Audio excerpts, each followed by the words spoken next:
Hey guys, Tara Ryan here, and today's tip from Tara is about that pesky little interest rate blank in the finance and contingency document of the Georgia purchase and sale contract. Man, it's got to be frustrating for you guys when you're trying to make an offer quickly. Maybe you're under a deadline and you're like, what do I put in for the interest rate?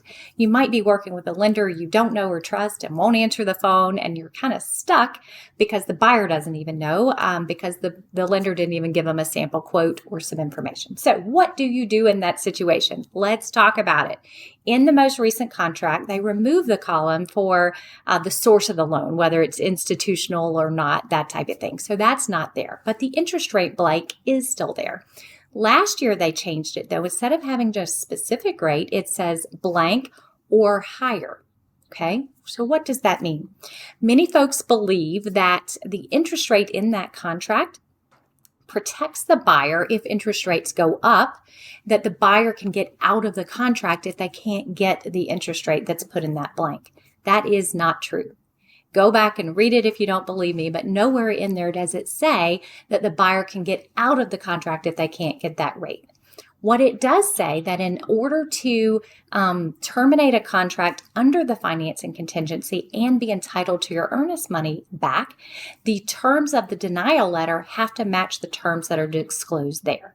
That means the denial letter would have to be at that interest rate or below, right? So not greater than the number in that blank in order for your buyer to have a denial letter that would allow them to get their money back, right?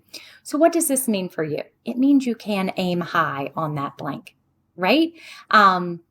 So obviously I don't want you putting 20% in that blank, but if rates are hovering in the sixes, you could feel fine to put 7.5% in that blank and know that your buyer will be able to get a denial letter if it were to be necessary at an interest rate lower than that. Okay.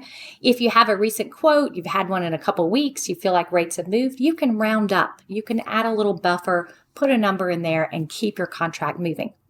It is not necessary to know the exact interest rate that your buyer will be choosing